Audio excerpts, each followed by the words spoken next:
Hi guys, and welcome back to another episode of Demetra's Dishes. How many times have you bought those expensive herbs at the supermarket just to use a little bit of them in a recipe? You put them back in their bag in the fridge, and a few days later you find that they've become rotten.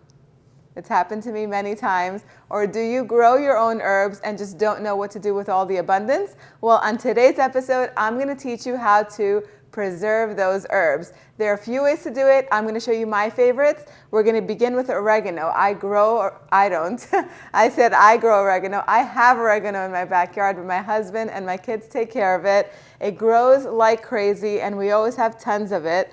And I use tons of oregano in my cooking, so I like to dry it. What I like to do is cut some off the plant in the backyard. I bring it in and I wash it really well. I just submerge it in a big bucket full or bowl full of cold water and do that a few times, and all the grit and the dirt and sometimes bugs float down to the bottom, and then I just pluck it out from the water and set it in a strainer and set it aside until it's nice and dry. Then I just like to tie it with a little bit of butcher's twine, or you can use a rubber band, and then I hang it up in a dark, cool room in my house, and a week or two later it dries up, and then I just take it, I pluck the leaves off the stem, I put it on a big tray, and then I like to rub it together in between my fingers to release those essential oils and to crumble the leaves, and then I just sprinkle it onto so many recipes.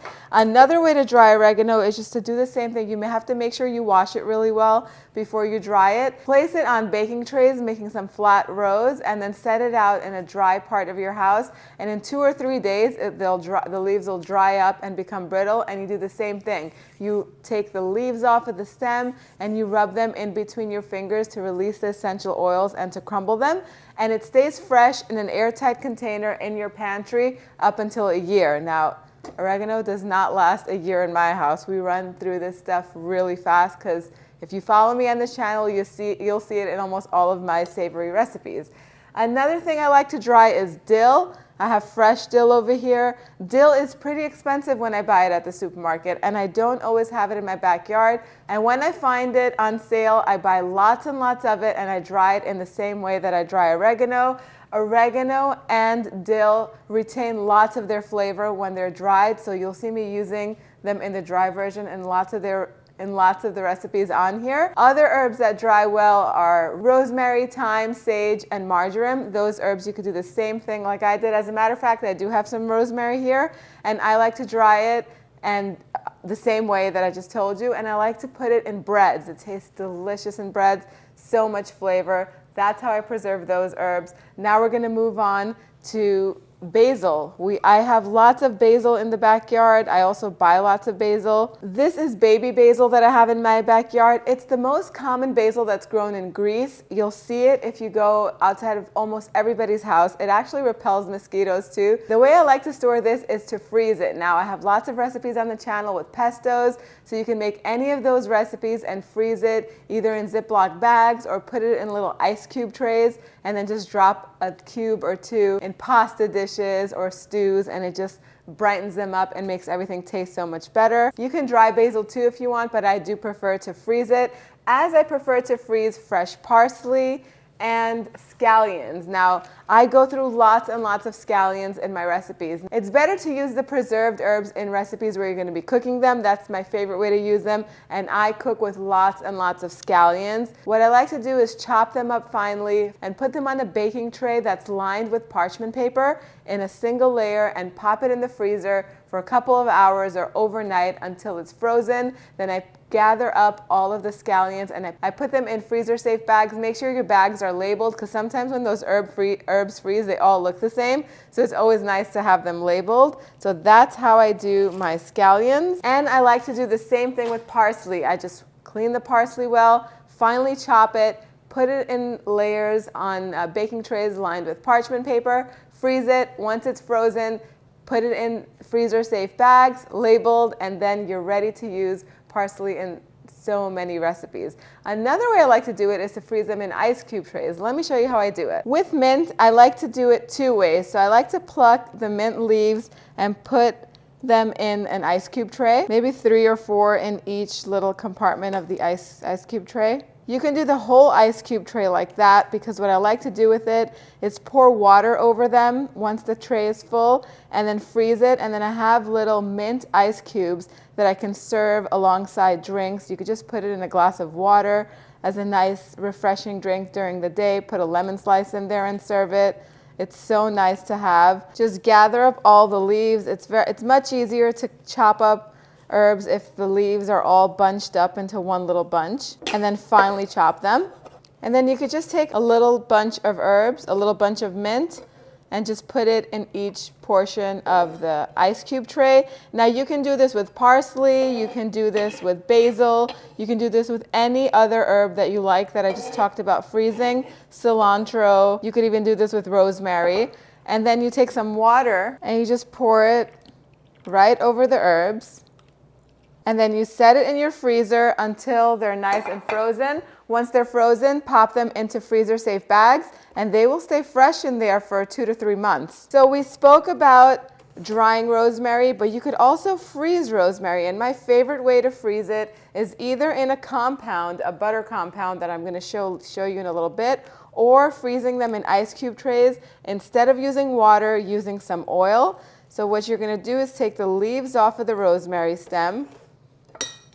It smells so good. I love the smell of rosemary. And then finely chop them. Take it and put it in one of the cube compartments. And then I'm going to do the same thing with this basil. I'm going to finely chop the leaves. Now, of course, you can turn this into a pesto as well, but sometimes you don't have time to do all those extra steps. Sometimes having to worry about making a pesto and looking for the extra ingredients and doing the extra steps will deter you from preserving the herb, and then it'll go bad. So don't let that stop you. You can do what I'm doing. Just finely chop it, pour some oil on top after it's in the ice cube, and you will have fresh basil ready to use whenever you need it. And of course, if you cook with a lot of these herb combinations or whatever your favorite herb combination is that you have in the house, you can also just chop them up all together and do this. You don't even have to separate them. And then you take some olive oil and you just pour it on top of the herbs. So any herbs that are sticking out, just dunk them back in the oil. Otherwise, they're going to turn black in the freezer. And then you pop this in your freezer. Of course, you would fill the tray if you had that many. Once they form ice cubes, you transfer them into an airtight freezer-safe bag, and they stay fresh up to 3 months in there. My final favorite way to preserve herbs is to make a compound butter. Really, compound butter, all it means is you're making a flavored butter. This does take a little bit more effort, but it's worth every moment. So you're going to take some butter. I'm using unsalted butter. I like to salt it myself. And then your favorite herbs. So I love the combination of rosemary and oregano.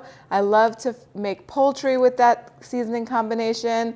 I love to just put it on bread, to be honest. You could just toast some bread and just take a few pats of this and just smear it on that bread, and it's going to be the most delicious garlic bread you've ever had.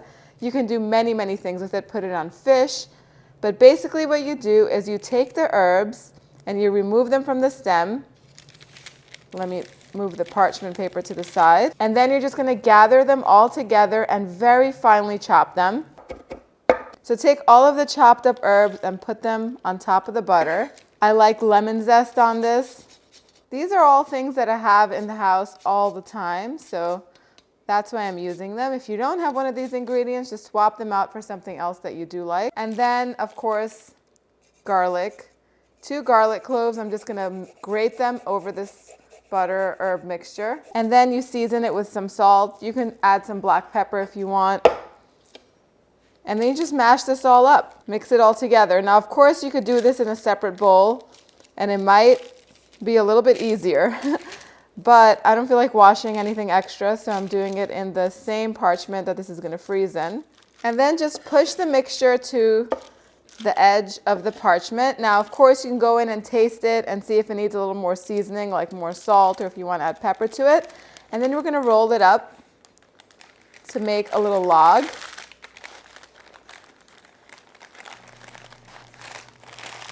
And then you twist the edges, kind of like you're turning into a little piece of candy. Fold it over, And you could wrap this airtight in plastic wrap or put it in a freezer safe bag and pop this in your freezer. It's gonna stay fresh for about a month or so, and then just take it out whenever you need it, cut a little pat and put it in your favorite food. This minty lemon water is so delicious. I think now you will never let your herbs go to waste. I know that I've stopped throwing away herbs now because I constantly use at least one of these methods to preserve the herbs. Why throw money away? Why throw food away? If you want the written PDF to how to do all of this step by step, click in the description box down below on the link to my website, www.dimitrasdishes.com. Let me know what you think in the comment section. Let me know how you preserve your herbs. I'd love to hear how you guys do it. Thank you so much for spending time with me today. I will see you all next time. Yes, us.